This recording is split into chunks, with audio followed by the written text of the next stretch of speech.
Welcome to the Air Power Airwaves, the Air Power Manufacturing Solutions podcast series where we talk about manufacturing issues that impact you.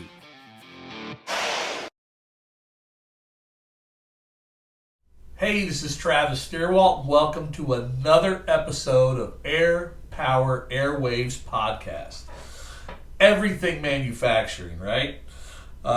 Today, we are going to take a deep dive into atomization.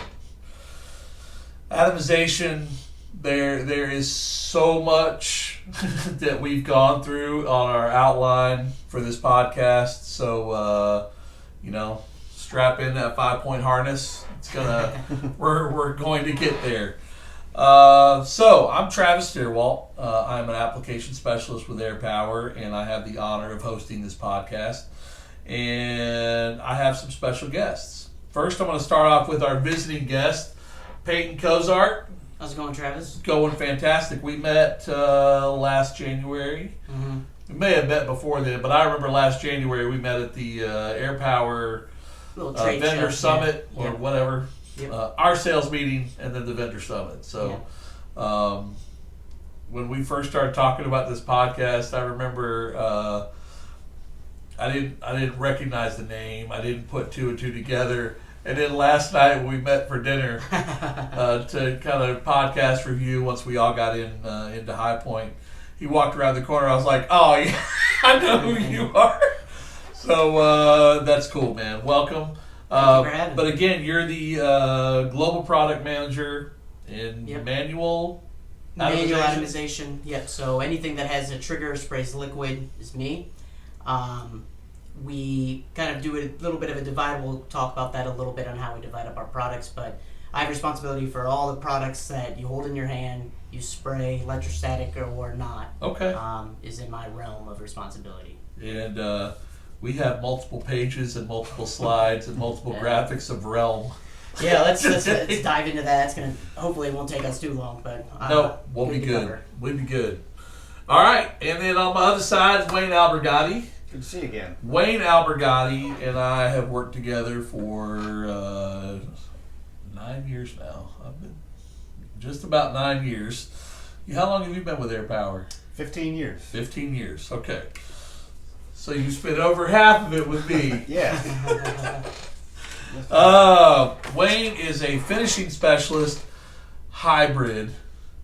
Here, you're a full finishing specialist, but you're a hybrid with other responsibilities as well, right? Oh yes.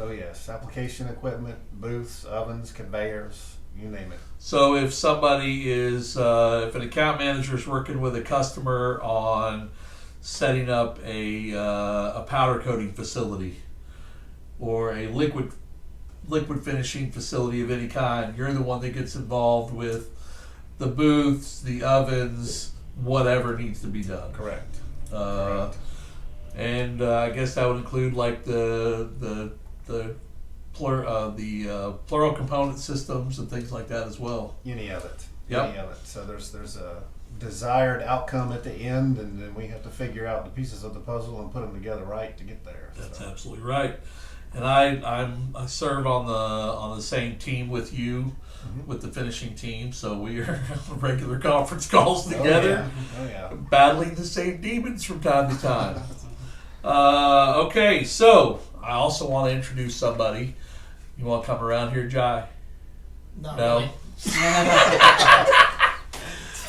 Jai Armitage, right there. Jai is the new Air Power marketing manager, but most importantly, and first and foremost, he's the director of this podcast. So I appreciate him very much. Thank you, Jai. Yeah, thanks, man. All right, so let's do. You know the drill.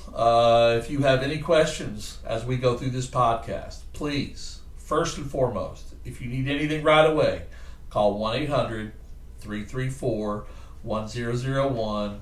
And that is a rollover number to any office where there's an available body at Air Power to help you. So if you have a question, anything you've seen, you want to talk to Wayne, you want to talk to me.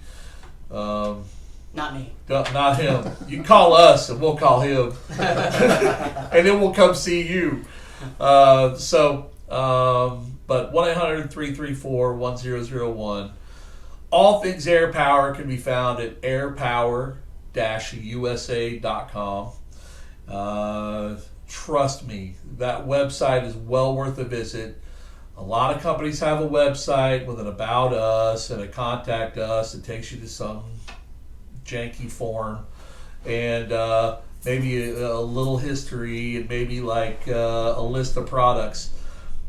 This website is very different from the history of Air Power on the website to about our organization, all key contacts in the organization, full e-commerce storefront straight off of our website that's doing incredibly well. I'm thankful for that, and because we sell a lot of filters on that page, and if you know me, filters is my game. So it's case studies, videos, all types of things that are available. You can get to this podcast through our website. You can get to Air Power Live through our website. You kind of an access to our YouTube front, which is huge. So I invite you to go to that website. The website, for those of you listening, for all things Air Power Airwaves. Air Power Airwaves is the name of our podcast. You can get that at airpowerairwaves.com. Our video front is airpowerlive.com. Simple way to get to it. And if you are watching this on one of our video channels and you would love to listen to this podcast while you're running down the road, man, it is simple as going to your favorite podcast channel, whether that be Apple or Spotify or Pandora, Stitcher, whatever, and look up Air Power Manufacturing Solutions, and you will find Air Power Airwaves. You can look up Air Power Airwaves and find it that way also. If you want to watch, again, we just talked about that a little bit, but Air Power Live, you can go to airpower-usa.com and look at, click the link for videos, the YouTube channel, and basically I'm going to full circle that around to the one number you need to remember, 1-800-334-1001. All right, guys, let's go. Get into it, yeah. So, just so that you know, you see we've got a laptop in front of us. We actually have a computer screen up there as well.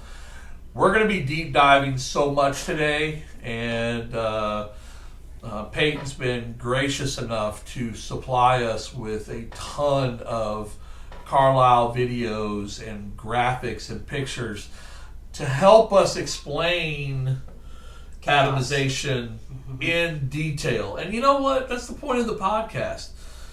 People get caught up all the time on like, oh, don't spend a lot of time on this, don't spend a lot of time on this, or when we're shooting videos like we did the Megger video. It wasn't a super long video. We got into the meat of the discussion and we took care of it.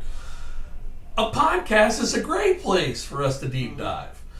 And so for those of you that are listening to this podcast on, in your car or whatever, I will tell you that it will be 100% worth your time and effort to go on to the Air Power YouTube channel or Air Power website, look up this podcast with Carlisle Fluid Technologies for Atomization, and watch it.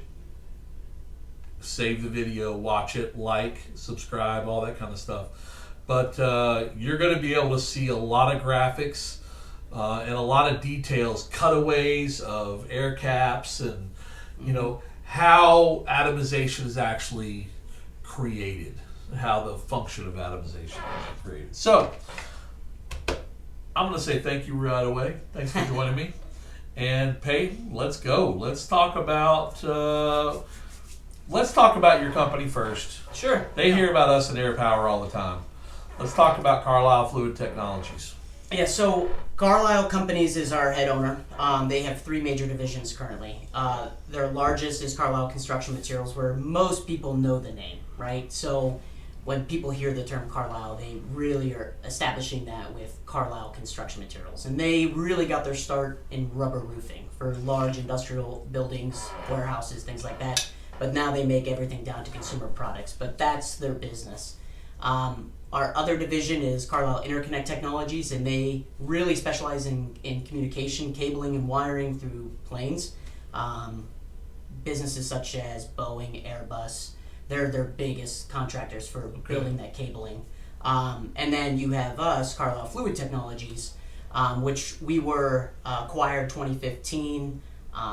Moving into that, what Carlisle Companies was before was a grouping of a lot of family brands. Brands that most people know. DeVilbiss, Binks, and Ransburg, which I will refer to and talk about today. But other brands such as BGK, MS Powder, and some of our latest acquisitions with Echo Finishing, as well as Hosco. So Gotcha. all those brands kind of mesh up and meet, and that's what the meat and bones of our small organization is within the overall division of Carlisle Companies. All right, let's jump into it. Yeah. The word atomization. Yes. Let's go over that. What is atomization, and why is it a good thing? Yeah, so atomization's around us really every day. It's a fancy word for spray, in my opinion. If you look up the true definition of it, I think the Webster's dictionary says like to pulverize or break or reduce into atoms. In our world, it's really taking a liquid, breaking it down into a small droplet using some force, and we'll talk about the different types of forces we can apply to make that actually happen. And then the reason we want to do that is so we can apply a coating or paint or whatever it may be to a surface, right? Because a lot of materials that are manufactured need to be either corrosion protected, they need to be sun resistant, there's all these different functions that a coating needs to have. So when we're manufacturing equipment, we need to find the best, fastest, most efficient way for, our target end users to actually perform that task. And atomization is at the base of all of that piece for liquid on my side. We'll talk a little bit here shortly about the history, but what's interesting, you look at anytime you use a cleaning product in a trigger spray bottle, anytime you air freshener spray, anytime, I have a fun picture of golf, anytime you smack the ground or the water too much, that's really what we're doing is we're taking a liquid, we're picking it up, and we're adding that force. I've atomized on the golf course before. Yes, I think I live in the water, right? So, but yeah, all those are a form of atomization, and we definitely focus more on the application side. But there's aerosols. There's obviously with the whole COVID situation over the past couple of years, all of the disinfectants and air. What we've tried to do is apply not so much a coating, but just a killing surface or something to disinfect an environment or area too. So all those take a form of atomization as well. If you break it down, if you look at something that almost everyone in the world at some point, one of your first exposures to that would be, or created it on your own, would be a garden hose with the attachment. Exactly. And you've got the free flow coming out of the hose itself, where you can attach your garden sprayer of some kind, and there's misters, there's it's swamp cool. The one you can turn it like 5 or 6 times and get something different every time. Yep. Every one of them is just atomizing differently. So it's super simple, and I want to say something right now. When you're in the finishing industry like we are, all three of us live our lives in it every day. When you're in that industry and you see the effect of poor atomization by choice of all these different air caps and whatnot, when you see poor fluidization versus really good fluidization, it directly impacts how good of a job and how fast of a job and how good of a job with less rejects you could perform throughout the day.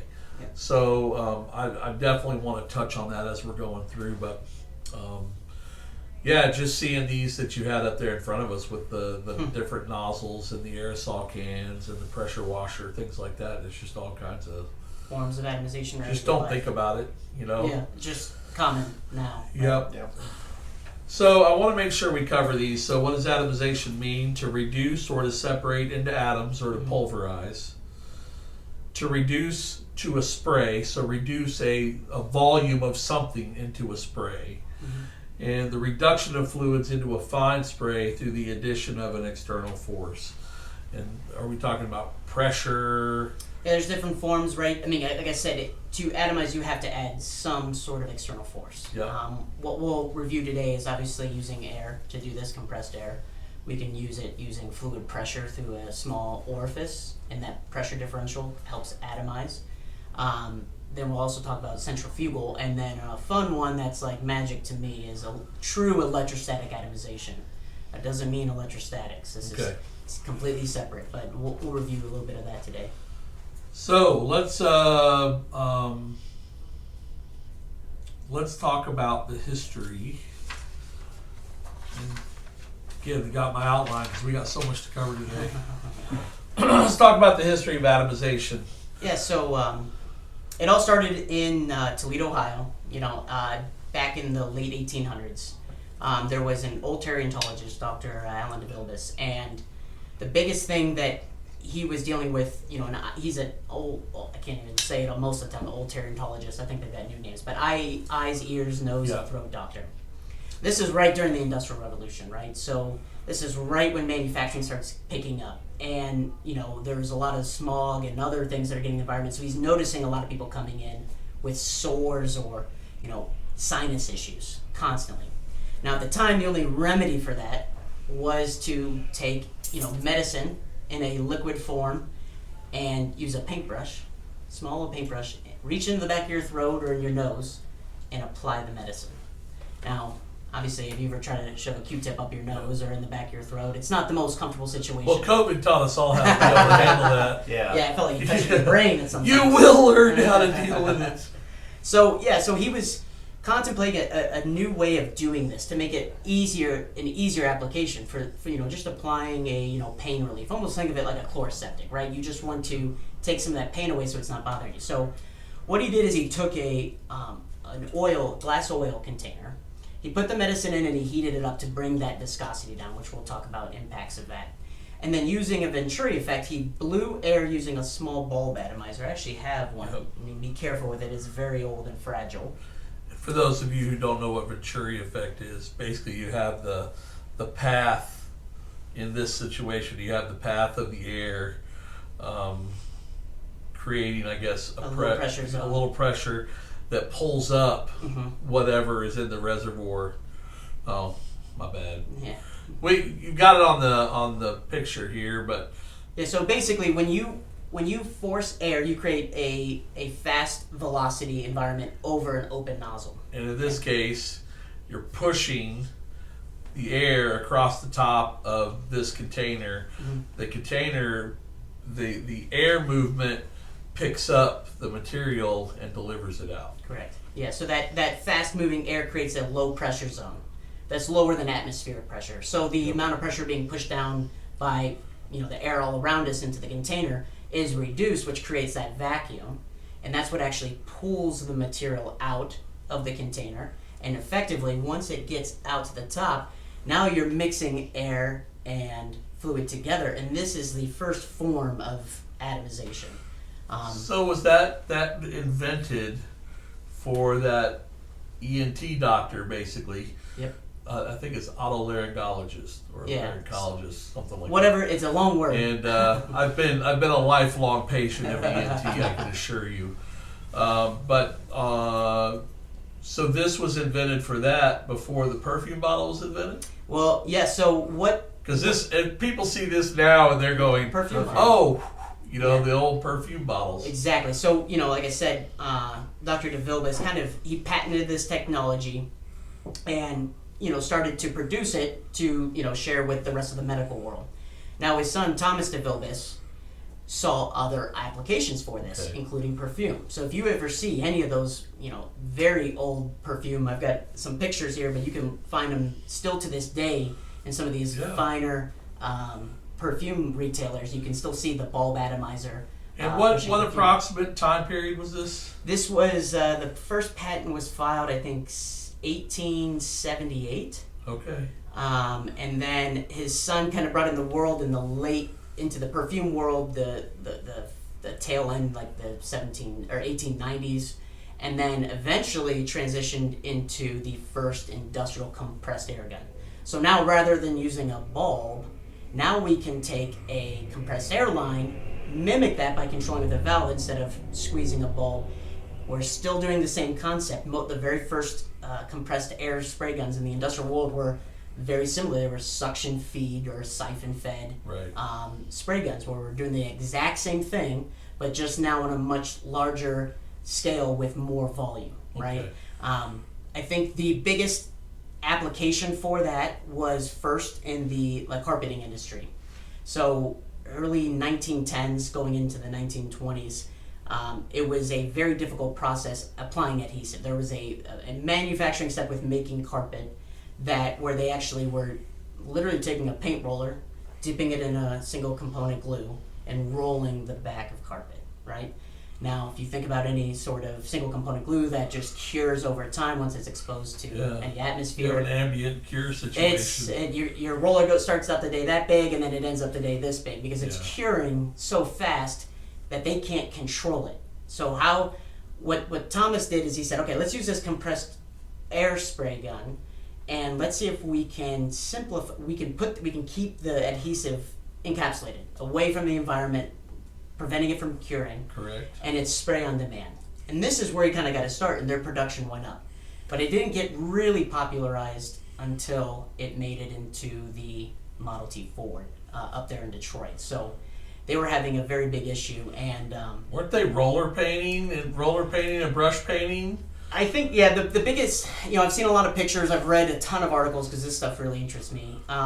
They were using shellac paints. So lacquer paints were big, lacquer being the solvent or the volatiles that would leave out. They usually used a very fast evaporating solvent. The problem is they weren't necessarily using brushes and rollers, but they had some form of like a distribution. Almost think of it like a wand. All right. That is, you have a pump that's moving it to this wand and it's dispersing. And then what they do is they actually had it sitting over a big collection trough. So they would apply it, do any cleaning, let the paint dry, and then they would do any fixes. The problem is they couldn't go to lacquer because it would dry way too quick. And the shellac paints were just easier to work with, but very slow. Gotcha. So back, in the initiation of this, Model T line, it would take about a month to finish a car with painting. And now, if you've ever been in any automotive industry, they paint a full car in 48 seconds, it's ridiculous how quickly they can do it. But back then, this was the only application method. So Thomas took that same compressed gun, modified it slightly so it would work better for a lacquer instead of an adhesive, and introduced that supply line. And they found that they were able to reduce that month of application down to 2 to 3 days. Which is over 1,000% increase. So this goes, they always make that joke. You can, it's a famously quoted, and I think it's used in a lot, that Henry Ford, you can have any color as long as it's black, right? Because that's what they were just trying to do to mass produce things. Nowadays you have all these different selection of car vehicle colors. But that was the first initiation of getting this compressed air spray gun into a environment for industrial application. All right, so this is a good video here, and we're moving into basically how it works, how atomization works. So with us watching this, let's go through the steps of how it works and speed and pressure and all that. Yeah, absolutely. So I think the biggest thing, the most popular form of atomization in terms of just how many customers are using is air atomization. Now, air atomization is broken down into three major types, which we'll review today. You have your conventional, sometimes referred to as air spray, but conventional is also known as high volume, high pressure. We never really call it that, but this is more energy in, finer atomization out. That's what it was done, and this is the standard from the early 1920s all the way up until probably the late 80s, where this was all the manufacturers out there that make spray guns are trying to take and utilize a compressed air line, put it through a product, and create the finest atomization. Because in the world of coatings, finer atomization usually meant that you were tying into better quality. You could get a better, what we call Class A finish. I know it's a big automotive term, but a mirror-like finish, right? There's no imperfections. It is the Class A measure that everyone was striving towards. Then we'll talk about HVLP, or high volume, low pressure, and where that came from. And then what we're spending most of our engineering time on developing is better performing high efficiency, or LVMP, or Transtech, we've called it in the past.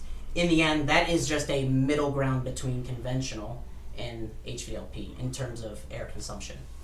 But to do any of those, we first kind of got to understand how a spray gun actually works, right? So we know air is going in, and we know fluid's coming in. Now, one thing where we won't spend a lot of time today, maybe it could be another podcast, but the different types of material feeds. I mentioned suction feed. There's also pressure feed. We're actually running, paint or a coating to a gun. The gun doesn't need as much venturi because it doesn't need to pull the material out. It's getting pressure fed, almost like right connected to a faucet.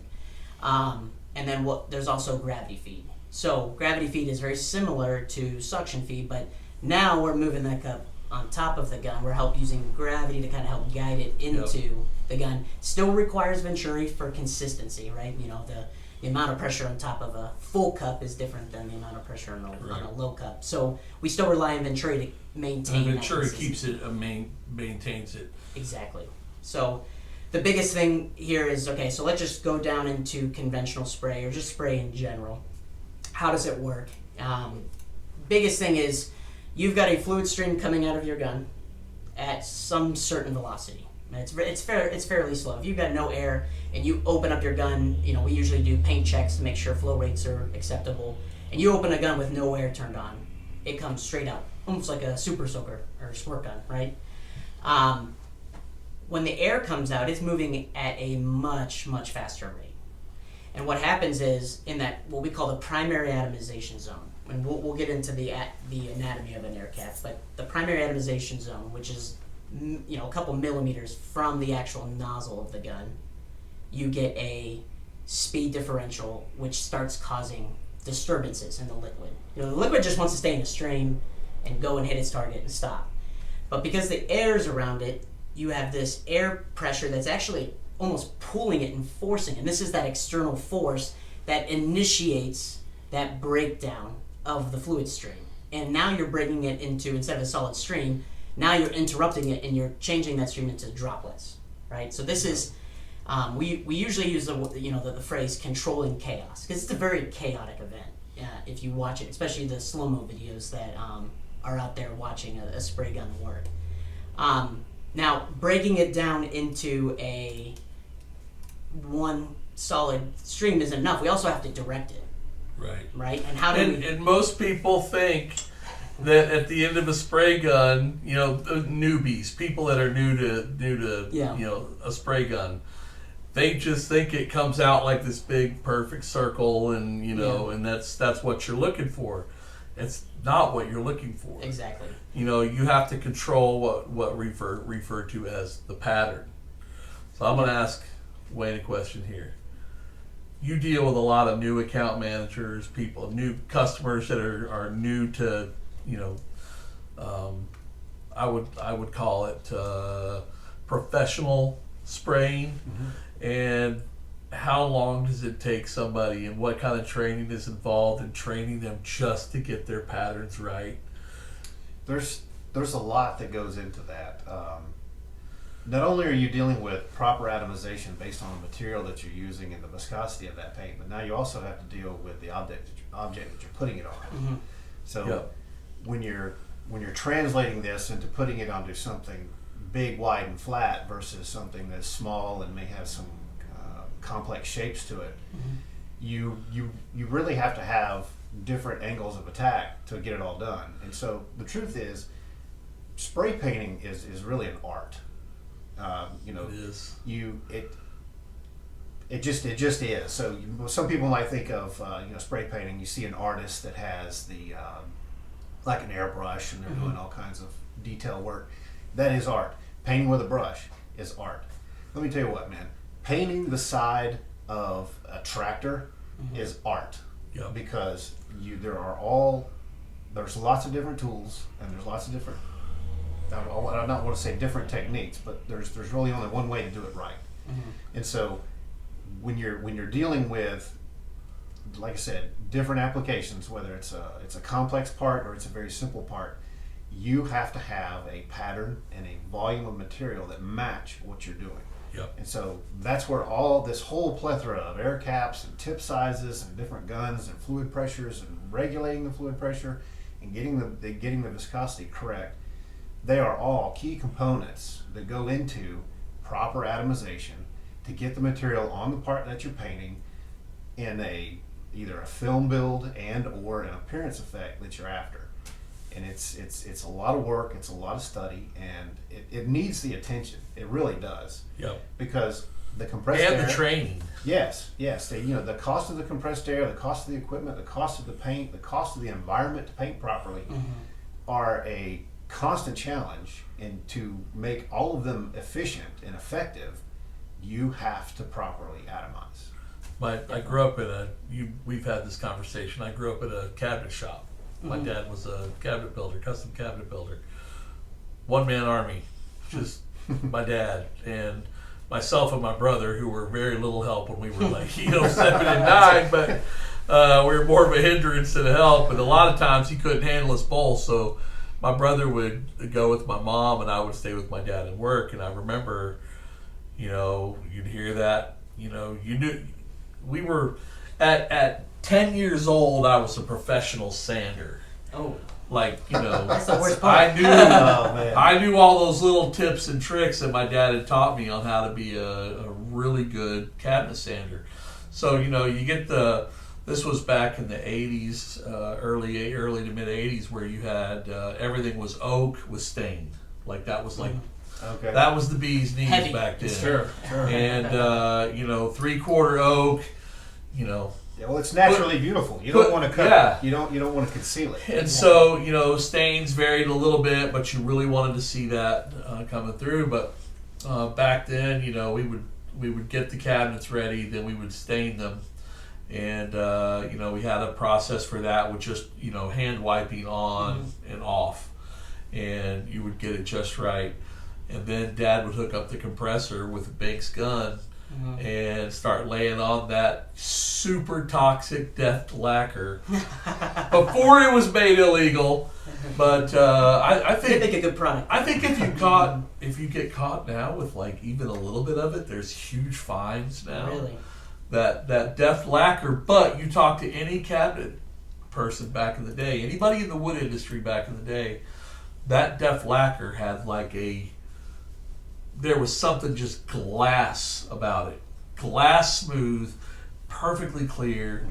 And I remember he would go in there and he would have that spray pattern just right. He would go across those and you would hear the trigger on, trigger off, trigger on, trigger off, trigger on, trigger off. That you guys have heard it a million times. And it would dry pretty fast. It wasn't too long before it was all right, come on in, let's go sanding. Yep. And my dad, and sometimes my brother, sometimes my mom, we would be in there sanding that layer of lacquer, just hitting the tops of it, and he would go right back in and he'd do 6-7 layers of that lacquer. But knew right when it was there. But atomization was what made that finish possible. And the talent of my dad being able to learn that without any trained skill. My dad realized he had to learn how to do this, so he made some calls, figure out what he needed, and bought a Binks gun, and he still has that gun today. You probably still have parts for it, I'm sure. It's probably in the will. I will end up with a Binks gun someday, but no, he hasn't done cabinets in forever, and I don't think he ever wants to let go of that Binks gun. It's a lot of memory to him. So yeah, I mean, Wayne, you had brought up there's two most important things in a manufacturing line that everything can kind of get funneled back to. Outside like safety and personnel, you've got production and quality, right? And production has an impact on quality if the rates change, and quality has an impact on production when you're making improvements. Our job in developing a product is to not sacrifice one for the other, and that's where a lot of the development happens. So throughout these other forms of atomization that we'll talk about, there's benefits and negatives to each type and their impacts on quality and production, and why we are where we are today and where we started has such a big impact on like understanding the basis of around what is atomization, why do I care, why is it important, that sort of thing. You talked a really good. There's local controls. I've got some gun samples. There's local controls on a gun that can help modulate locally when you do transfer some parts. If you're spraying a part that's 6 inches by 6 inches, you don't want a 12-inch fan pattern. With a nice you might get away with this nice round pattern at 4 inches, and you could do your 50 or 75 or 25% overlap to get your material build. All modern coatings give a recommended material build. Our job is to be able to do that the fastest and most efficient, right? For that coating to work and function later on in that component or top assembly product. So that we go into I think the biggest transition is what is the gun, and if you look at a spray gun, you really have two components. This is my director of engineering. He loves to break this down this way. You have a valve, and then you have your front end technology. This is where the air cap, the nozzle, and the needle, how those all work together. That's where all of our engineering time is spent on improving the front end. We can pick up on ergonomics. We can add digital items to make it a little bit easier for the operator to use. We can improve the valve components so they last longer, especially in more harsh environments. But in the end, all the development in the biggest changes, and what takes a conventional gun to an LVMP to a HVLP is really the technology that's in the front of the gun. And this is where everything happens. So, you look at an air cap, and I've got a couple off here. These are both high efficiency caps. But if you look at them, they look relatively simple. What I'll say is, now we use computational fluid dynamics. So we're modeling all this, and we're using programs to find the most efficient way to put air and utilize the air coming in into designing caps. But back in the 60s and 70s, they would make each one of these by hand on a mill, and they would drill a hole at a 1 degree difference and try to find the most ideal relationship. I saw images. They used to use old egg cartons, right? And they would collect them from all the engineering families, and they would set them out. And you would literally have a table that had 200, 300 air caps. They're all the exact same air cap with just slight iterations. And the reason we're testing all those, we'll do a full spray out. We'll find the one that we can run the least amount of energy into to give us the appropriate performance or max performance of atomization. But in the end, an air cap is it can be made out of aluminum, brass, stainless steel. It is a cut piece of metal that helps channel air so that when it first gets introduced to the material moving out of the fluid needle, it's impinging it in the right spot at the right time, and you're not going to have any external environment impacts. So let's talk about this. We've got this up on the screen here. Give us kind of an anatomy lesson of everything that we see here, of the air cap and the pin. In the fluid nozzle, yeah. So really what you're seeing is those three major workhorse items that really go into that front end of the gun. What's in yellow here is the air cap itself. Now this is a very simplified drawing. If we were to try this portion. Exactly. Yep. So that's what's actually directing and channeling the air. everything behind that and valves and controls are diverting where the air goes once it gets into that air cap. And what we design and modify and improve on is, okay, how do we design that air cap to be the most efficient at breaking down that fluid stream? Just like we talked about earlier, we have there's no air, it's just a nice stream that comes right out of the front of the gun. We need to figure out how to do that. We need to give it enough velocity that it hits the part. We don't want to give it too much velocity that it hits the part, bounces off, and goes somewhere else. And then we also want to make sure that we're making long-lasting components, because the idea, materials are only getting thicker. Coating companies are getting more and more volatile restrictions on what they can do.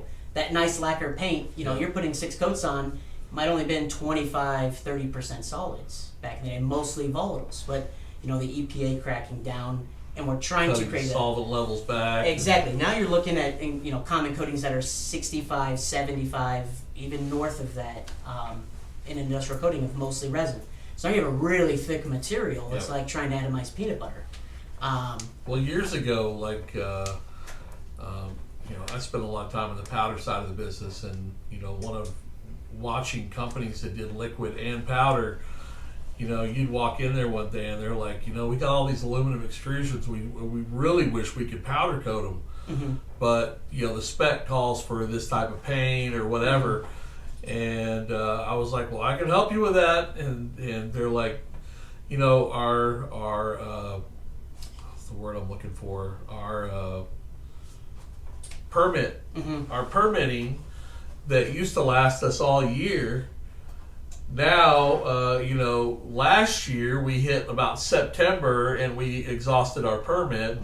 This year we exhausted our permit in April. So things are, things change, the restrictions change, and people have to adapt. And what people need to understand is, even when you're talking about, the changes in some of the liquid paints, right?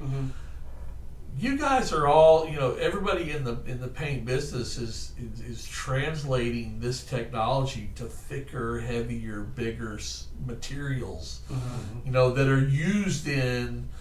It's not for necessarily for paint. It's for something completely different. That requires you to somehow atomize something that otherwise should not necessarily be atomized. Yeah, absolutely. I mean, you look at, and we can look at some of our figures, what we're noticing trends in. And early 2000s, probably mostly in the 90s, a standard pressure industrial spray gun was a 0.8, 1.0, or 1.2. Like, this was, if you're pressure feeding it, this is the nozzle size, and nozzle size is really just governing how much material can leave the gun. And be efficiently atomized. Bigger orifice in the front of your gun, you're going to get more flow at the same pressure. Just like you're choking, you're reducing it down less, so you're getting that same fluid flow. What I'll say is, nowadays 1.4 is the standard, and there's 1.6, 1.8, and we see requests to get up to 2.0, 2.2. And again, that goes back to that, I need to meet a production number, I need more flow, right? I need to be able to atomize it. Well, is that really your issue?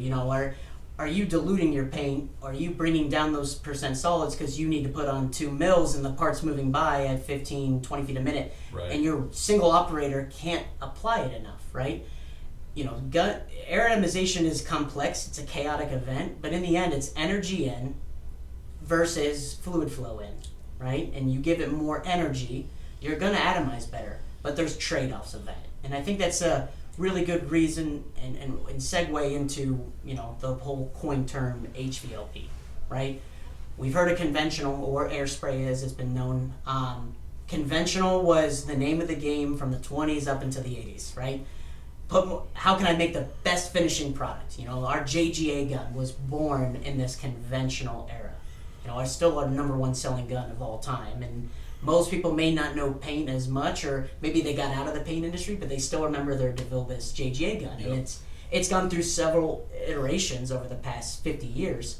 But in the end, that was a conventional gun. If you need to break down something that you could not apply before with an HVLP or another gun, use this conventional JGA gun. And that's because it would utilize that incoming air, high volume, high pressure, and it could atomize peanut butter, right? But isn't it I find this in our industry, and I'm sure it's all kinds of industries, You pick up this if you want to. If I go into a plant and somebody is using whatever gun, that gun. Yeah, JGA. There's a reason why they use it, a history. The history is either somebody at that plant dictated that that's what they were going to use a long time ago, and they've never changed. It's always been the same. Yep. Do you find that? There's a plethora of reasons behind a lot of the times the guns that people have, and it comes down to its cost and how well it can handle operator abuse, and whether or not it gets cleaned properly and how much cleaning it's needed. When you get into a lot of, I think once you start getting down into individuals, you get down into that rabbit hole of DeVilbiss versus Banks versus another brand. You kind of even the Ford Chevy complex, Yep. But in grander terms, the focus should be staying on the atomization, because like I'd said earlier, when you're talking about getting the product or getting the paint onto a particular object, there is a finite way to do it the most efficient, effective way in the result that you need, given all of the external parameters. So. Yep. Yeah, so I mean, we keep, just to make it more clear, we keep using the word efficient, right? And what does efficient mean? And what it basically translates into is, all right, spending less time in the booth, spraying the least amount of material you have to still get the same quality that you're looking for. Now that's film build and finish quality, all while using the least amount of air. So right, when we say efficient, we're trying to cut down on all these costs to paint something or coat something. Yep. And we keep using the term efficiency, and there's other ways to measure that, and we gauge guns. We'll talk about that in a little bit. But in the end, we're just trying to reduce the amount of cost as an application would typically run by making small iteration changes. And then sometimes there is a governing recommended change that a lot of companies have to abide to, right? So you can't spray that lacquer-based paint anymore. That's right. And you could go to not only that, you can't have it on your premises anymore. Exactly. So, going back to conventional all the way up, and I said to the 80s. HVOP actually came around, and I heard this story. I hope it's true because it's a great story. Everybody, remember the door-to-door vacuum salesman? Oh yeah. Now this is before me, but we always see it in my parents pop bought culture. a Kirby that way. Yeah, exactly. Because it was you own it's a like Kirby. That's the probably old that's how you got Amway it. or the whatever. All these you would have a distributor walk in, knock on your door, and sell you a Kirby vacuum. I mean, they made a great product. Don't get me wrong. But they were trying to find other ways to sell their product. And what they had was a large turbine-driven vacuum, and turbines like the ones you can see or use in restrooms where you blow off your hands, they make a ton of volume, right? The biggest thing, if you go and you see that they're probably 30, 40 CFM. They're pushing a ton of air and they're just moving a lot of volume, just like these Kirby vacuum cleaners. But you could put your hand over it and cover it, and you could easily hold off pressure. And I'll try to do the same thing with a compressed air line with 90 psi.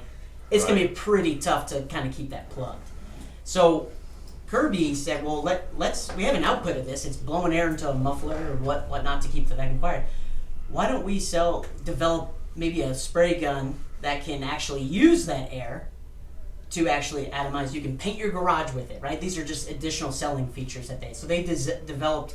And you've seen modern versions of this. It's got a really big air hose. I mean, probably like an inch OD. And but it's only running at 3-4 psi, but it's putting a ton of volume through. What they found is when you're using air volume as opposed to air pressure to atomize paint, it actually leaves the gun at a much softer or lower velocity. Yep. You get a much softer pattern. EPA is looking at ways in the 80s to cut down on volatiles being pushed in the environment. Now, half of that is forcing paint companies into, you need to cut the volatiles in your paint out, right? And they're continuing to do that every year. They're getting more and more volatiles out of paint as much as possible, right? The same thing going to the application, manufacturing sites. They're trying to say you need to emit less volatiles in your air. And they came up with, they tried to find a way to relate all applications, and it's almost impossible to do this back then. Like, how do we kind of relate this? And they came up with a way so we can judge if a product is HVLP. We know that is more efficient at putting paint on. We know that, it's, if you think about it, you're either atomizing or are you dispersing paint? Are you taking a fluid stream and just kind of breaking it up enough so that you're coating a surface, right? That's an extreme. Back to that Model T, they're just pumping something to a nozzle that's just kind of squirting out, like the garden hose on the flat setting, right? What they found is, okay, well, we can manage, we don't care what your air volume is on your gun, how much volume is, but what we can measure is pressure. And every gun has an air cap. Every air atomization gun at the time had an air cap that they could tap into and measure. So they came up with a rule that is 0.1, not 0. So airless doesn't count, and we'll talk about that in a second. But airless is not HVLP, but air-assisted airless can be. That's 0.1 up to 10 PSI. If you're at 10 PSI at the very back of this cap, or lower in normal function, you are approved to use that product. And this is 1988, 1989. Are probably most well-known two products at that time were, the JGA and the Model 95, right? These are legacy Binks products. And they created HVLP versions of those. So you now have, in 1989, a lot of customers in these, and these are big accounts. They're not going after the guy who sprays a gallon a month. They're going after the 100 gallons a week, major manufacturing facilities who also have the most applicators, and they're cutting that down. So these businesses are like, we have to be compliant, we have to follow this new South Coast Air Quality Management District, and the EPA has a bunch of different districts. South Coast is definitely the strongest, has the loudest voice. And when we are certifying air caps and working with them, we go for South Coast first. And if we get the approval there, it kind of spreads to the other jurisdictions. It doesn't always work out that way, but they have kind of the most strict rules. So we'll kind of cover, compliancy and working with what that means. But going back to the HVLP, the limitation or rule is 10 PSI at the cap. Now, there's a couple good graphics we'll talk about. And the biggest thing is, so you have this conventional world that was all the way up into the 90s. We still make conventional products today. We still need that high pressure, high volume to atomize more aggressive materials. There's still a need for it. But there's this big marketing stipulation around HVLP being the best. Now, I made a joke with you guys earlier. I said that go to a painter that was painting before, or painting during the 80s and into the 90s, and what they think about HVLP, and then talk to a modern painter today who may be, more recent, switching to HVLP. And there's a major difference in viewpoints around. I use an HVLP gun, I use a conventional gun. It's vastly different. Marketing has kind of made it seem HVLP is the ultimate, the best. And it's true in certain cases, and our job from the very beginning was, and what we noticed, you have a conventional spray gun that atomized great. It broke down the material very well, and it could atomize anything under the sun. When we first started our iterations of HVLP, yes, our ability to keep paint on the part and not waste a lot of material, was improved, but now our quality is bad, right? We aren't used to breaking down. We've spent 50, 60 years developing the smallest droplet size to give the best finish quality, and now all of a sudden we don't have that pressure. How do we use volume? And you look at some of the specs of those old products. The Mach 1, for example, is a big Binks. It was like our first iteration of an HVLP product. Used 20 to 25 CFM per gun.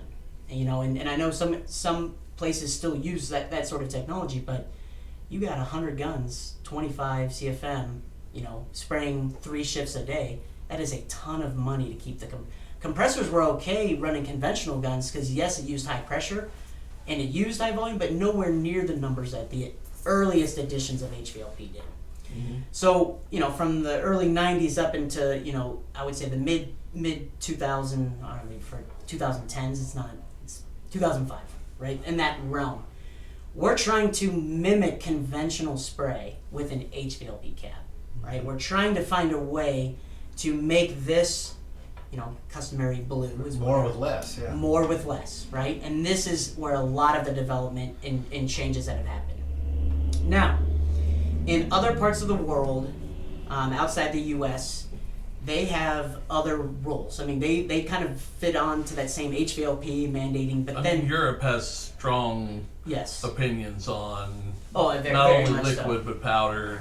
Absolutely. And when they're designing, what they're able to do now in today's world is, all right, you have an HVLP gun, and they have these standard tests to prove that it is an HVLP gun, but collectively they can design a air cap that may not be HVLP in its normal operating condition, right? So we say 10 psi at the cap. Really that means anywhere from 15 to 25 psi going into the gun, because you have pressure drop, and then as soon as it gets to the air cap, it's all moving really fast. So that's the way that they're measuring it. But if we can prove as another air cap is just as efficient as this HVLP, can we use it? Can we allow these accounts that are mandated because of the volume of material or the amount of volatiles that they typically put in the air, can we get them to use something that's not HVLP but still as efficient at coating as HVLP? Yep.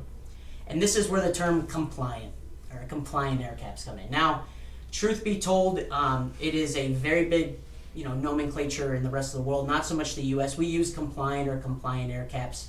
Other manufacturers use other terms. You may hear us use high efficiency or trans-tech. These are just marketing terms, but in the end it's LVMP. So you had conventional was HVHP, you have HVLP, and now you have LVMP for low volume medium pressure.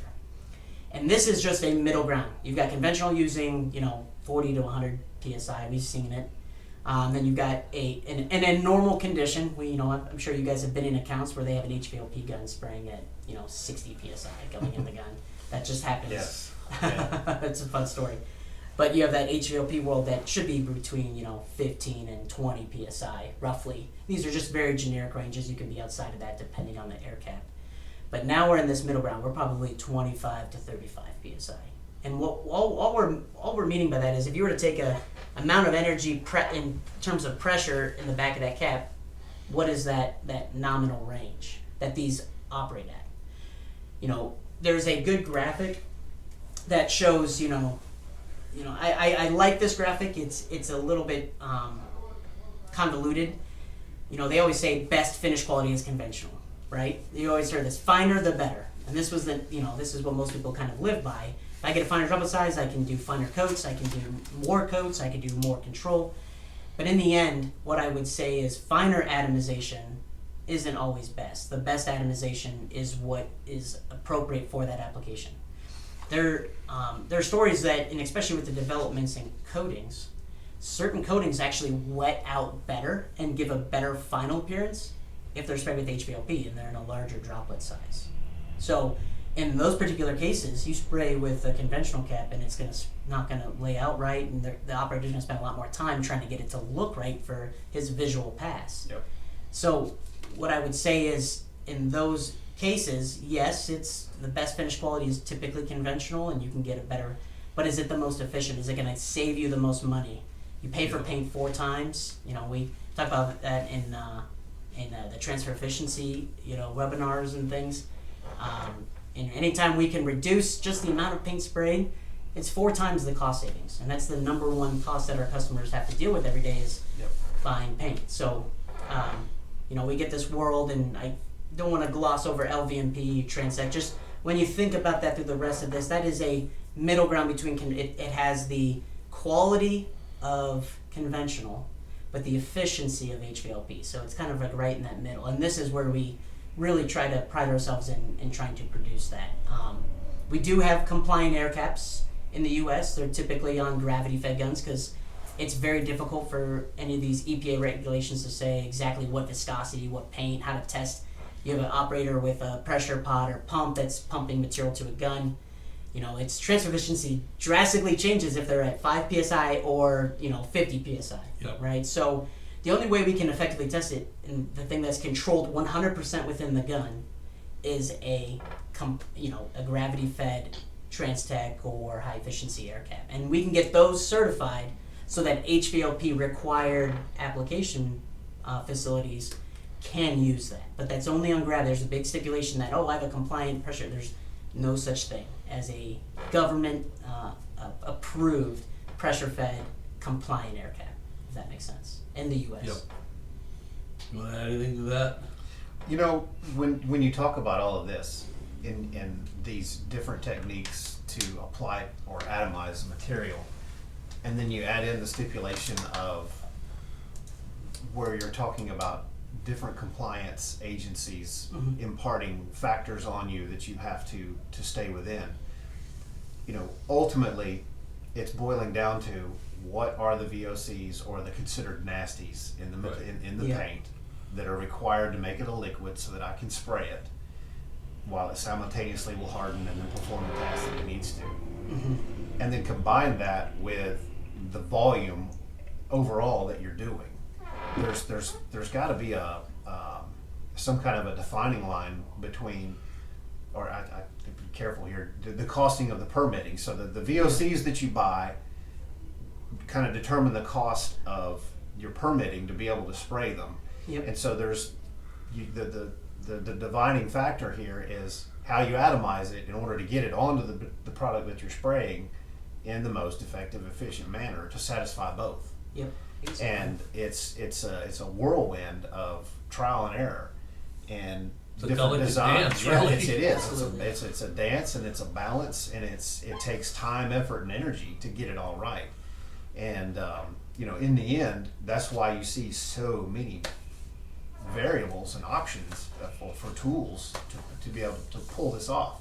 Absolutely. And to do it. Just like customers are balancing, we're balancing with the application, the coating suppliers, right? They're doing the exact same thing. We're trying to make ours more efficient. They're trying to take VOCs and items out that would limit their customer base. You're almost battling each other. Yeah, well, it They're happens. making it right? harder. They're making it harder for us. It can't be my fault. It's the paint guy's fault, and it's not the paint guy's fault. It's the application. Yeah. So, but no, we really try to work together as much as we possibly can. We try to see what direction they're taking, and innovations in some of our newer products are really we're a joint effort working with these guys, understanding, hey, where's paint going to be at in 5 years, and we want to develop a product for you today, so that you can effectively increase and push your product out at the same time, because it is a partnership in all reality.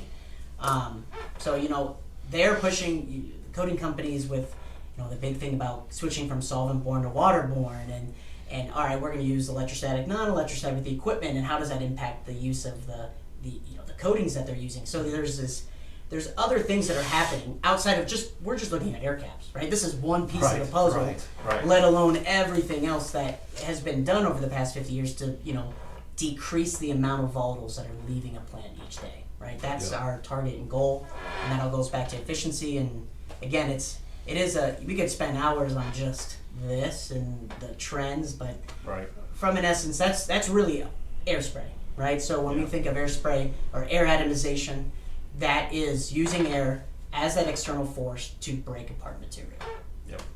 So let's talk about that oxymoron. The air assisted airless. Yeah, so I always make that joke because it sounds, it's been coined now as AAA or AAA. Because of how dumb it sounds, air-assisted airless. And this is another major form of atomization that we see every day. And all related at the end back to that production quality piece. So on the other side of DeVilbiss really working to improve and scratch the surface on innovation with air spray, we also had, our Bing's brand, which is where we're most strong with the airless technology, or hydraulic atomization is the official term. Now hydraulics, as a movement of fluids, what we're basically doing, where in air atomization you had air impinging a fluid stream. So you had very little resistance to that fluid stream, and because of that you can usually operate in pressures under 100 psi for these products, some small guns. But even, we kind of come up with a threshold of like 300 psi. That's low pressure to us.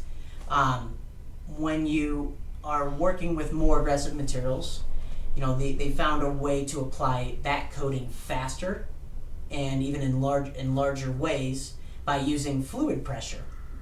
So if you're if you've never sprayed airless, think of a power washer. I love using this terminology. A power washer, it might be gas powered or electric powered, whatever. All that the pump's doing is supplying, 1,000, 2,000, whatever your limit is, all the way through a hose, into a gun, a hand tool, or whatever it may be, into a nozzle, right? And judging by what nozzle you put on there, the white, the green, the red, the black, whatever the one that rips, cement off, whatever that one is, the 0 degree, that is the interface where that high pressure coating is now being exposed to the atmospheric environment. So you have this massive change in pressure that material is experienced.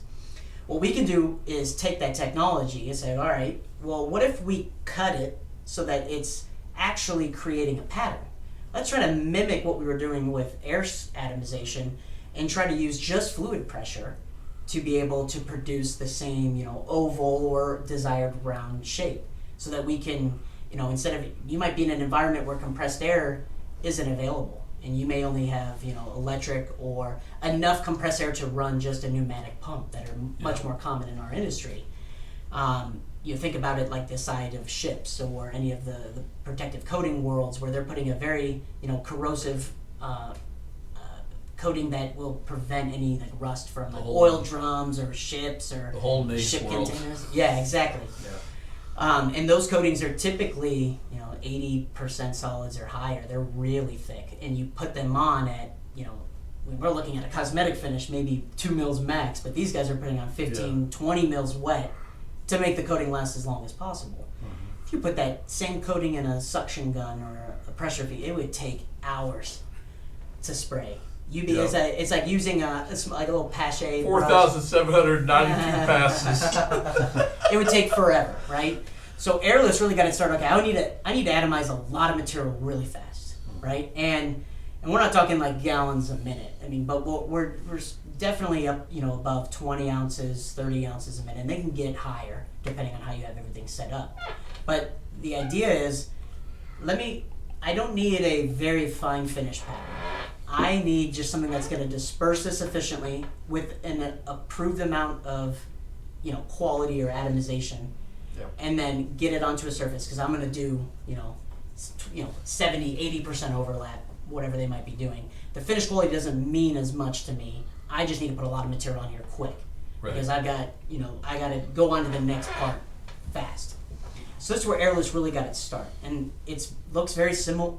I mean, you'll see some pictures of it. The one we have right here, this is our big 75 gun. That is just air or fluid inlet. That's it. Works up to 7,500 psi, and we're now in that what we call high pressure range, high fluid pressure. Now, not like sealants and adhesives. They're working with different types of material, but from a liquid finishing perspective, we're in that 3,000 to 7,000 psi. And they're working with those pressures because they have to move it through a hose. It's got to get to that orifice. And then the way we design that specific orifice, typically made out of a much stronger material, because we're putting a bunch of coating through it, and it will wear like the mouth of a river. It's got to be able to atomize the material efficiently enough. We get to, all right, can we use this airless technology for better quality finishes? And I want to say that depending on your coating, airless isn't always a bad option. There are definitely applications nowadays that the development that we've made in some of our airless technology. I know that Alan, you guys work with Alan a lot, has really pushed forward. Is we're making finished quality of airless guns a lot more improved, getting it closer and closer to air spray. Yep. Airless is great because as soon as it leaves the gun, there's no air pushing it. It's out. Its velocity is slowing down as soon as it leaves that gun. Yep. So its efficiency is great.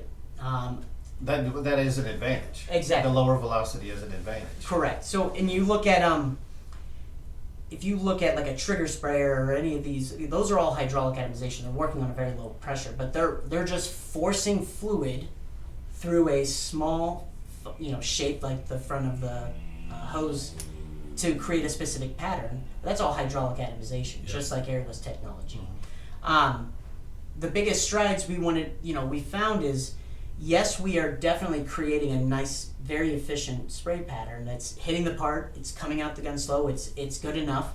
But now we want to take that and apply it to a more fine finish required environment, right? There are some materials that are very shear sensitive, right? So they don't like this form of atomization. Right. But then again, there's also, I need to put on more material quickly, but I need it to be a good finish, right? There's always this, hey, I love airless, but I can never get the quality that I've wanted. So out comes the jumbo shrimp, the air-assisted airless, right? What does that actually mean? So when you look at an airless pattern, just if you're looking at it from the profile, and you can do this with any airless gun, just with the pattern card on the booth wall, whatever. First time you trigger it, and you haven't balanced any of your pressures in your tip, you haven't got that all set up right. Likely what you're going to see are what we call cattails. You get this pattern where you have a pretty appropriate sized pattern right in the center. It looks just like a normal air spray gun would produce. Yeah. Then you got these two big blobs at the very end. Yep. Fluid behaves like a gas in most environments. Path of least resistance, that's going to find it. Path of least resistance in a cat eye is right at the very end, the tails. So we call them cattails. This is undesirable in fine finish, right? Right. Very Yeah. desirable. This is where we get striping. Right. You get a material build in that pattern. So the middle looks great, and then you've got these two big lines on the outside. Yep. It's less soft touch and more yell. Yeah, exactly. So it jumps out. These fine finish environments, they're not looking to put 15, 20 mils of material on, right? They're just looking, they want to put on, in a smaller amount of material where those would jump out easier. Or, in the wood industry where air-assisted airless is the most popular, they're not putting on as much material, or it's more translucent so you can see it. So what we designed was, okay, it's very simple. You're putting pressure flew through a cat eye hole. You've got these cat tails generating from it. Let's use air now to force those cat tails back into the pattern. And again, back to that whole balancing thing. How much fluid pressure is going into the gun? Yep. What is my fluid tip size? Am I, my undersize? Am I oversized? We see it happen all the time. Yep. And then how much air am I using to do that, right? Because And you've also got to do it to where your cattails being pushed back in don't disrupt the pattern. everything else in the pattern that was okay. Exactly. It's less is more kind of thing. Correct. And we try to dummy proof that with a lot of our designs, just by creating an ideal balance between how much air is actually going to the ends versus how much air rebalancing on the sides to just keep it intact. Because we're sandwiching it heavy here, but how do we keep it flat here? Because you're usually making anywhere from like a 10, sometimes smaller, 6-inch, but all the way up to 14, 15, sometimes 30-inch pattern if you're working especially with airless at high pressures. But that's all governed by the tip. It's just how managing you are with that air to balance everything out. You're also adding velocity now. So back to the thing that made airless great, low velocity. Right. Now we're using air to kind of push it. Now we're kind of taking away some of that efficiency. However, most air-assisted airless environments or applications are lower viscosity materials. And that 7,000 psi threshold that you had with airless, now we can bring it down. And in the U.S., we're working usually under 1,500. Sometimes we go up into that 4,000 psi mark, but we really don't need that much fluid pressure. Yep. Yeah, air-assisted airless, you'll drop anywhere. I see that anywhere from 9 to 1,200 psi. Yeah. To your point, because the viscosity of the material is thinner. Exactly. So you don't need as you much. don't need as much, right? And again, that's now, like I said, we're still adding an external force. We're using fluid pressure in a controlled orifice to create that expansion where you're at high pressure. Now all of a sudden you're at atmospheric pressure. Boom, you're separating out. So that's still that same concept, but we're not using air anymore. Right. And in reality, we can call it air-assisted airless because we're still using hydraulic atomization. We're just pushing it with air. Right. Yep. If that makes sense. Yep. So this seems like a great technology if you're trying to, we talked about the boats, the ships, but when you're talking about roof coating, when you're coating large surface areas and you need to get a good protective film, where the finish up close is not as important Right. as the cosmetically. Yeah. Or to the eye, the ooh ah, people complain about I want a car that has been painted perfect with no orange peel. This is not your world. Yeah, this is not, This is a functional. maybe someday. It's a- Someday. yeah, in it's our a- development. It's a functional way to functionally coat something. Exactly. That's large surface areas. So okay, let's roll through. I guess we're going to talk about electrostatic. Yeah, so we'll cover this. The reason I wanted to go through, at least in conversation, why it makes sense to cover air spray and hydraulic atomization or air assisted airless, is because we have these two forms of technology that are the most popular. Then everybody hears the buzzword electrostatic, so we need to apply electrostatics. And why? Because it gets more efficiency. It means all the trade names that are out there. What does it mean? Where does electrostatics come from? I have a hard time continuously spelling it on things because it gets I think overused a little bit. And what I mean by that is electrostatics is a very big keyword. We do a ton of development into electrostatics and using electrostatics to help our customers save money, or not, the target end users. Electrostatics started. This is, I think I told you guys this story. It's a really cool story. So, and for anyone who's a big OSHA fan, this is way before OSHA was really prevalent in manufacturing, at least back in the 40s, right? So, there's a gentleman. His name's Harold Ransburg. He worked at his dad's tin shop. Now they produce those. They had cookie tins. That's what you most see. They had brass, and they Got them up here. Yeah, a couple pictures of them. But what he noticed, and part of his role was maintenance and cleanup. After they used to just have these tins go by on a overhead conveyor, and they would spray them with just non-electrostatic at the time. They're just air spray guns on a reciprocator, right? They have a bunch of parts they had set up, and every day he noticed, because right outside the booth was a transformer, for running the line. And it sounds funny because it's why would they have this is back when 70% volatiles and solvents in the environment, but then the transformer right there. But anyway, every day he noticed is that on cleanup on the backside of that transformer there would be a large buildup of paint, and he couldn't figure out why it was only building up on one spot. So upon investigation, this is where the biggest electromagnetic field was sitting behind that, where the most current was. So he said, well, maybe there's something to this. He's just he works at his dad's shop. He's a maintenance guy. And so he designed what we refer to as the number one process.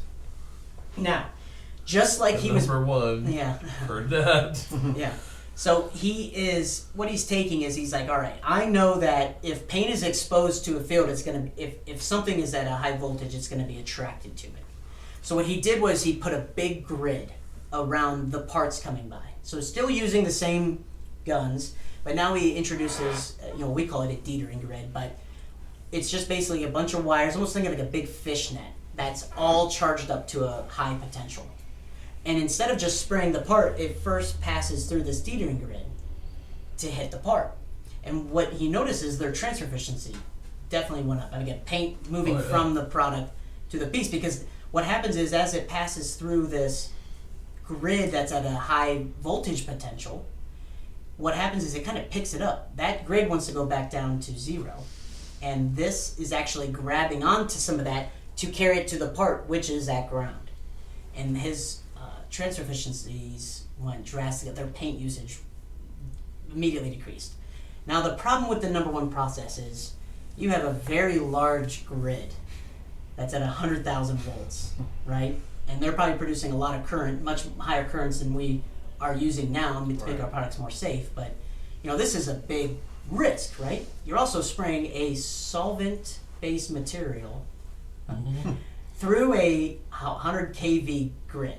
That if I think the term a thermal incident or thermal accident is a big piece, right? We stay away from that. We've actually talked about thermal incidents and thermal accidents on this podcast. You never say the other word, right? The F word. We don't ever say that. Yes. But again, the whole concept around this was taking that charge and bringing it to the part, and then it can lose its charge.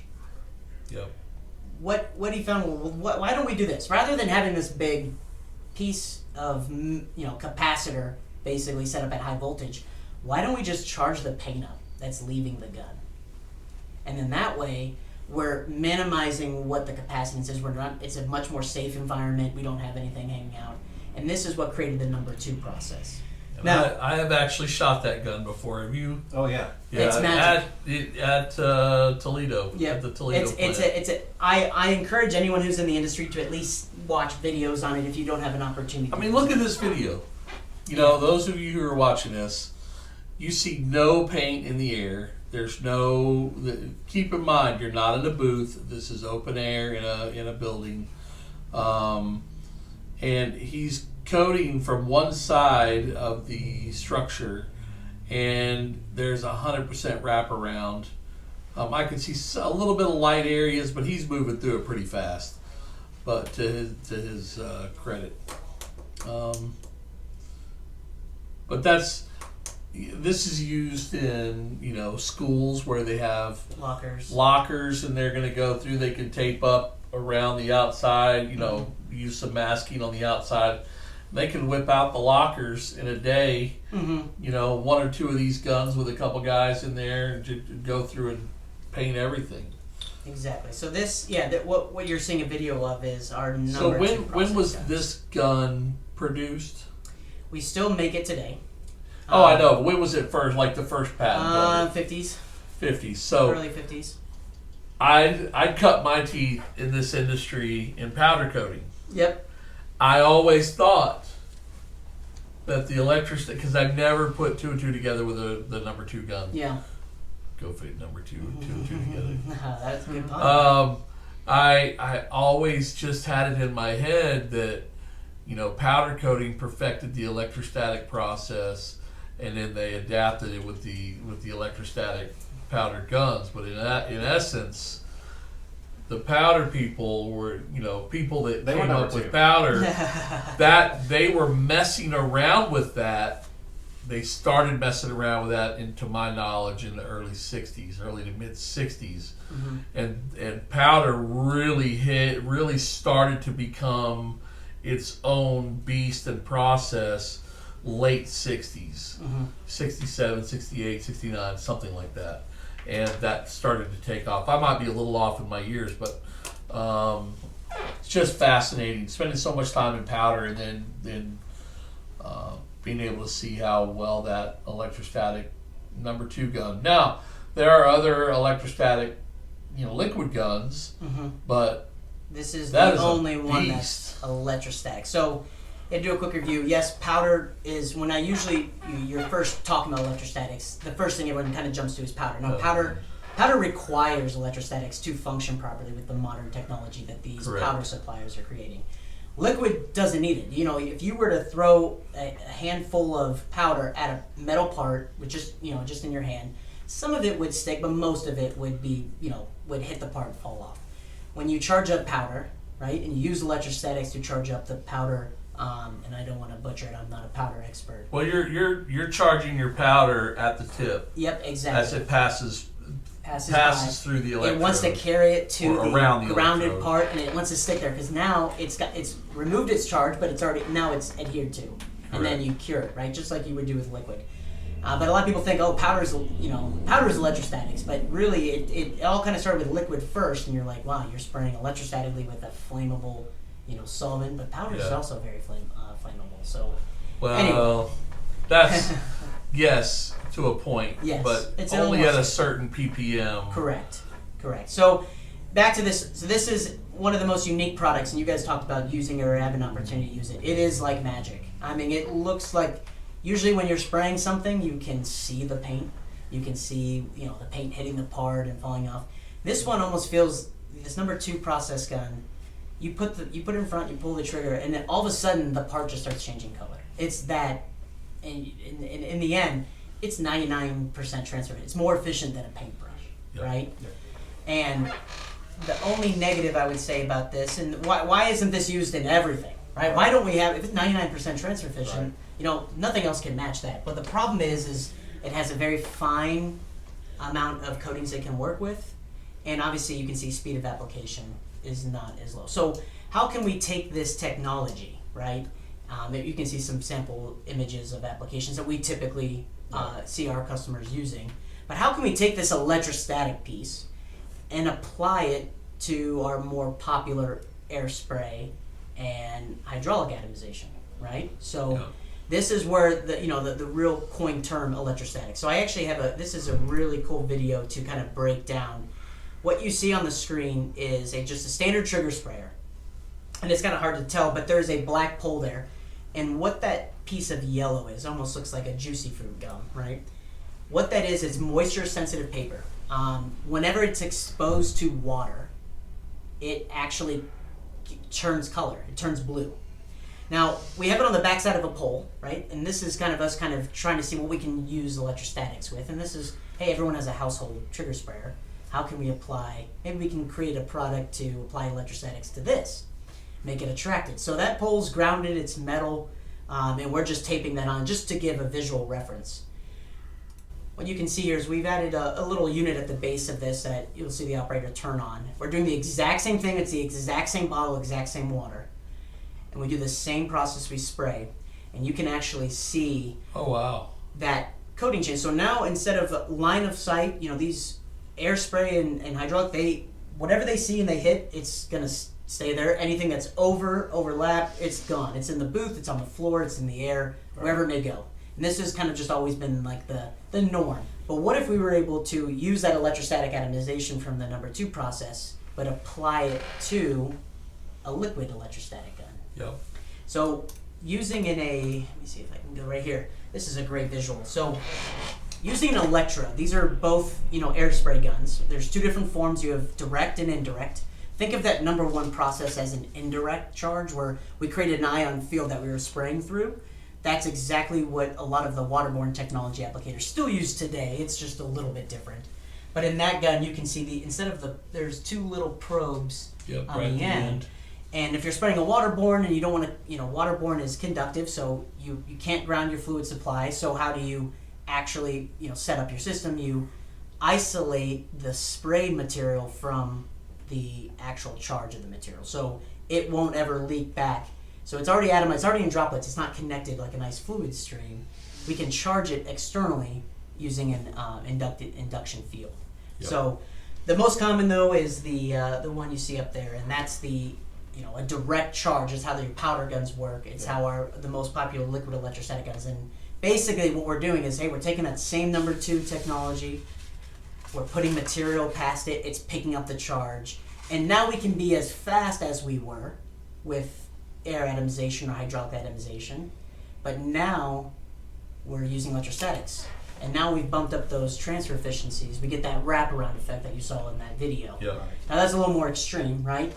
But in the end, in the best case scenario, I know there's other manufacturers that say their gun hits this TE. A rattle can, for reference, or a spray paint can, you get about 12 to 17% TE, meaning the amount of paint sprayed to paint apart. Versus evaporated solvent. Exactly. So you only get 17% max, right? When you look at an air spray gun, even the HVO, the conventional guns, they might get up into the 30s. But it all depends. Are you spraying into a bathtub? Versus are you spraying a screen door? It all depends on the application. There's a way that we can measure it efficiently, but in an actual application world, in an actual paint booth, when they have to meet production numbers, it's really hard to get above 30, 35 psi or percent TE on an air spray non-electrostatic gun. By simply adding electrostatics, we can double that number, be up in the 60s and 70s. Like I said, that number 2 process gun was 99.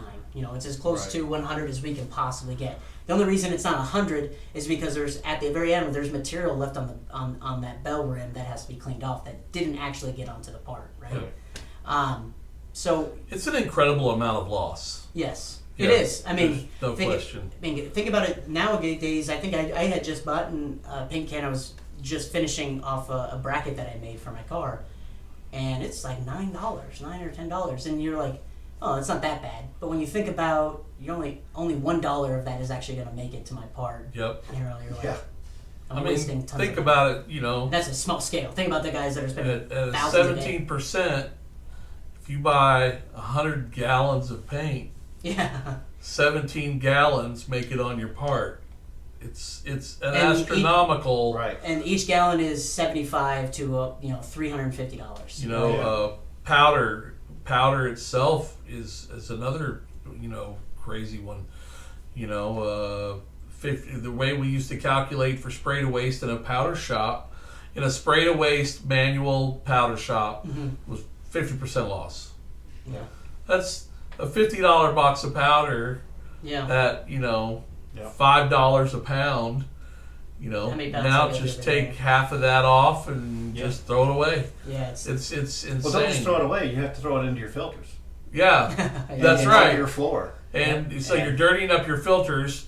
You're changing your filters out more. Yep. And now you're having to dispose of. It's just nuts. Yeah. pay for paint Nuts. or powder 4 times. Yeah. So a lot of times, there are a lot of factors here. For those watching, there's a lot of factors here that have everything to do with the quality of paint, the quality of powder that you buy. For those of you who are in purchasing and you only go by the cost of the materials when you're buying paint for your plant or you're buying powder for your plant, I'm telling you, you could pay double the price for your powder per pound and potentially buy it from somebody who you will double the amount of square footage that you will get out of your material. Exactly. Same with the liquid. Paint is paint, okay? Everybody makes their own paint. Everybody has their black magic and their additives and their pigments and whatever they're putting together, right? And let's face it, some of it's crap and some of it's Cadillac great. And you've got to find that balance between, okay, my parts, if this was my part right here, I can't afford to put Cadillac paint on this because at the time I get this done, this is going to cost $67 for the customer to buy it, okay? So, but I also can't buy the bottom barrel stuff because when I paint it, it all starts falling off and it won't stick on and it doesn't have any like durability later on. One wash in the dishwasher and it's gone, and now I got a dishwasher problem. So you have to find that balance in between that Lamborghini and the Scooter. the donkey. The donkey. Somewhere in the middle, you have to find that matches your application. Now, on top of that, you also have to find the way to go about spraying it. So. I know we have something else to talk about, just very quickly, but we want to talk about, I believe we are at rotary atomization, so the bell and the disc. Yeah, I'll go through this really quick because it's, going back to that number 2, electrostatic atomization. We're putting paint on a bell cup or, a shroud, but it's actually that's not the external force. That's just to spread the paint out efficiently. Yep. And what's actually atomizing the material in that number 2 product is the charge is at 100,000 volts and the part you're spraying is grounded. That difference in potential is what pulls the paint off. When we took on let's take that charge that's applied to air spray. Now we're just charging the paint up as it's normally being atomized. Yep. What we can do now is go into centrifugal atomization, or you may be rotary atomization. Our product, the turbo disc, is just a disc atomization. It's very similar to that bell, except now we're spinning it a lot faster, and we're forcing that product to, basically get wetted out using centrifugal force. That's where it gets its name. And you're talking. This is whenever you get into these situations, you're dealing with high volume production. Correct. You're dealing with the need to get very precise on mill thickness. Correct. Paint thickness. Think automotive. Yeah. Think just high volume. Okay. Correct. On top of that, these are some of the, in my opinion, they are some of the areas that I stay way back from. I approach with caution, and I'll typically only approach those areas when they've been shut down and tagged out, because you could get hurt real bad in those rooms. Oh yeah. I've heard stories. We don't need to go into them, but you know, when you're talking about the high centrifugal force, I've heard of people getting, you know, impaled, cut Yep. by the stream of paint. You know, very similar to, you know, that The with reason the for the injector duck bill. situation. Yep. Yeah. Exactly. By the way, hand me that gun real quick. Yeah, of course. For those of you that are more novice, if you see this on the end of a spray gun, see these that don't have it, first of all, don't put your hand in front of it and spray anyway. But the difference is, if you put your hand in front of this one and you spray, you're going to get paint on you. I don't think you're going to necessarily get hurt. No. It's not You very could, easy. but this one, you do this, and there's a good probability that this arm will no longer be attached to your body by the time they finish Cleaning it out. fixing you.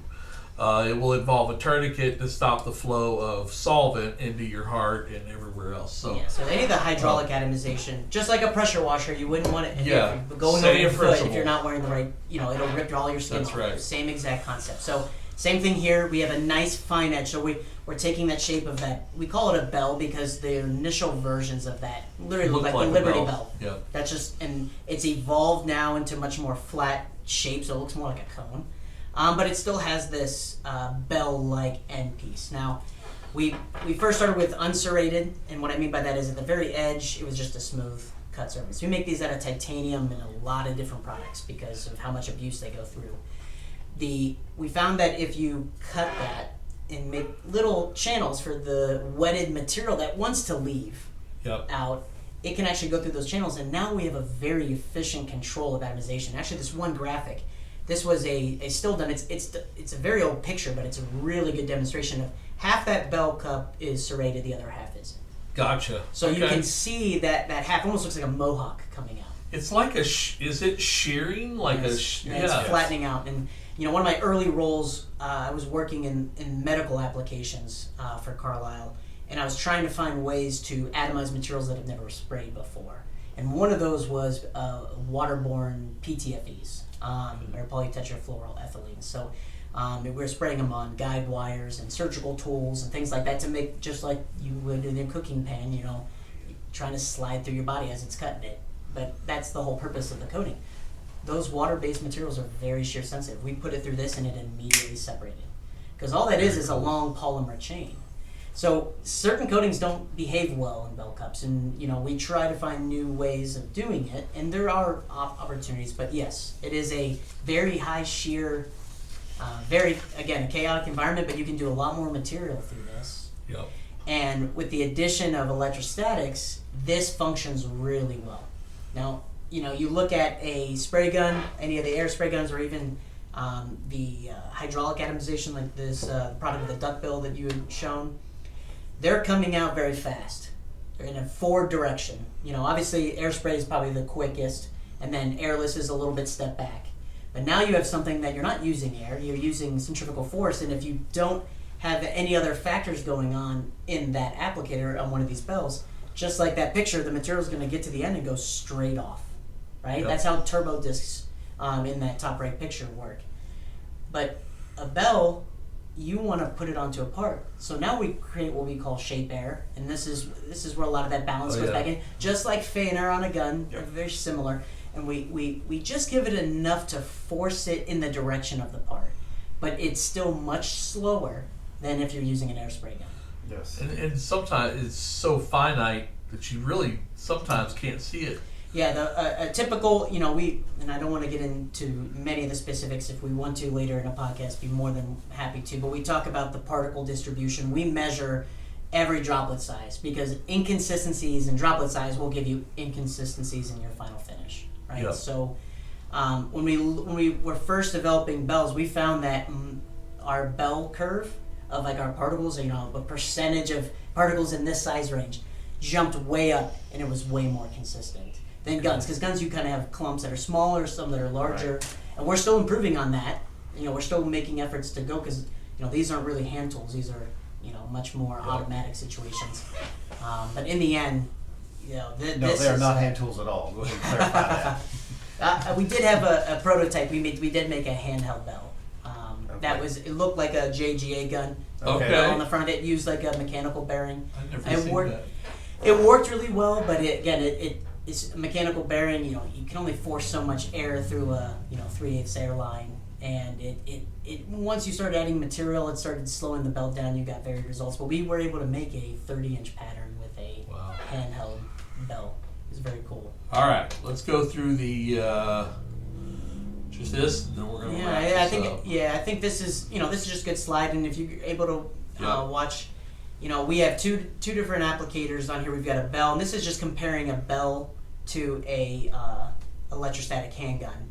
Now, in the actual video, you'll see the electrostatic handgun. We actually have electrostatics turned off, but on the right are all the different types of applications. And what we're seeing in the images is the back side of this. So you look at a No non-electrostatic, just regular handgun air spray, what we Yeah. spent most of the early part of the Right. discussion about. Then you have that same technology, but now you add electrostatics, and you're starting to see some wrap. And what that means Yeah. is less paint sprayed a day, right, and Correct. more on the part. Correct. And then you look at a bell, where we've immediately The cut bell out. just completely Exactly. covers. Now, as you can see, you can still see some light areas. There's no way to do it 100% from one side Right, only. right. Even the discs, which are in the 80% efficient, when they set up those systems, they have two loops. You see the one side of the part, and you see the other side of the part. It's not a catch-all. Or you have a robot that has an applicator on Yeah. it to Well, reach the other Tubu side. supposing, yes. So- Exactly. Right. So, And so, another highlight here for me is velocity is what's key here, because as you look at the top picture with a conventional gun, you're breaking up the paint, but you're throwing it at the part, and what doesn't hit the initial surface of the part just continues on. It's either it's in the airstream and it's on the way to the filters. And then in your second picture, where you do add the electrostatics, now you're beginning to see the benefit of the electrostatics, because you've added the draw element of electrostatic to the paint droplets, and now it's finding its way to ground. And then ultimately, when you look at the bell, now you've significantly reduced velocity and you've added electrostatics, and so that is the second tier that it's sort of the holy grail correct. of atomization and transfer efficiency. Yeah. It goes back to not to bring golf back into it, but the golf analogy. You slice the ball, and some people have so much power that they almost force the ball through the spin, right? And it's that forward velocity that kind of takes away those other characteristics. Now, I'm not the best driver in the world, but the only reason I bring that up is if the velocity is increased, that spin effect will have a less opportunity to take course, right? That's what a gun's doing. Now, if you have if it's the same spin and you're going slower, now you have a bigger opportunity to actually catch on. And again, electrostatics act and behave like a magnet. That's the best way I can kind of explain it to someone. The part's the south pole of the magnet, and the gun is the north pole, and that's why they attract to each other. That's the easiest way to kind of explain it. But in reality, the part's grounded, and we're just charged up the material. Ours are typically a negative potential. It gives us a little bit better results than a positive potential, but in the end, Yep. that's electrostatics. Cool. Well, folks, you've just seen a masterclass of atomization by Mr. Payton Cozart of Carlisle Fluid Technologies. I'm kind of blown away. It was heavy. There was a lot of material. Anything you want to cover before we wrap up? No, I think we did a good job of going through all of it and just recognize the importance of looking at the different technologies and deciding, going through the steps to demonstrate and prove which technology is most beneficial for each customer. Yeah. Because there's plenty of situations and there's plenty of air caps.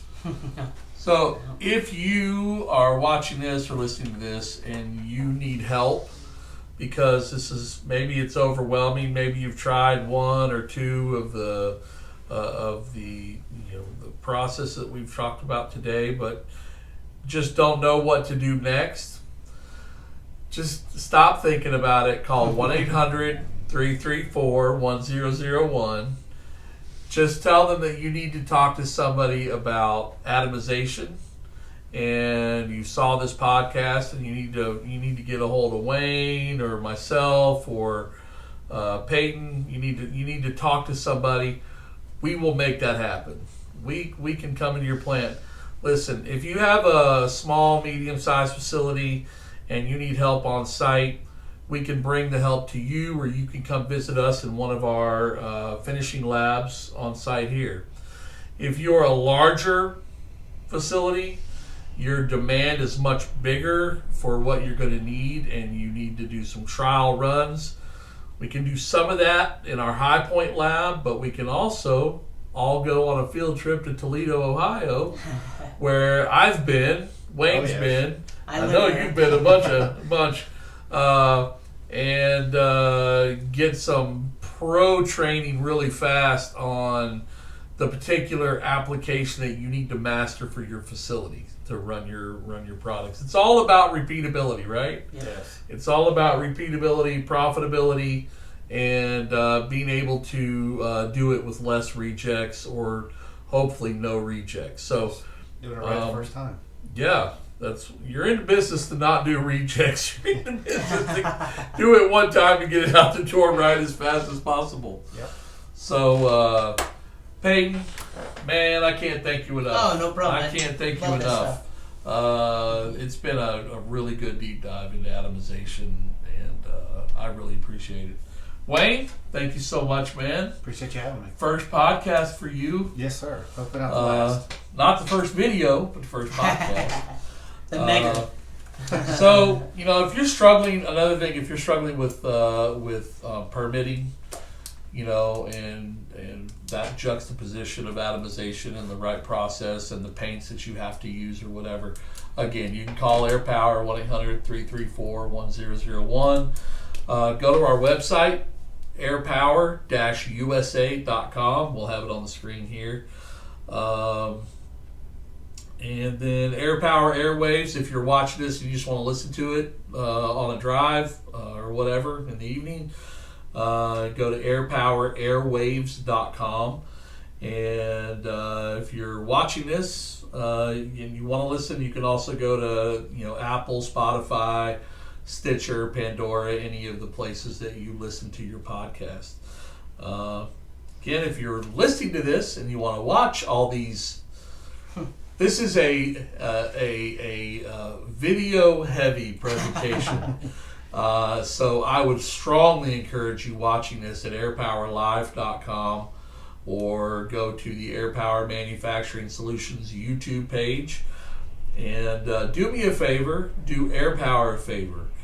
Share this video, like, subscribe, and if you subscribe, you're notified for all of the podcasts and all the videos, the training videos, the Air Power approved videos that we do moving forward.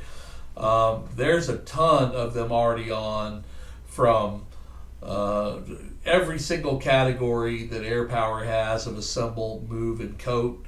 Everything's covered in videos, filters, all kinds of spray technologies, tools, you name it, we've got it there. So, all right, I want to thank you for joining us. Thank you, guys. Appreciate it. Thank you, Jai. And remember, I'm going to close this out by saying what I always say: manufacture it a great day. Thank you for joining the Air Power Airwaves podcast. Air Power Airwaves is a production of Air Power Inc. and Air Power Live Studios and is hosted by Travis Stirewalt.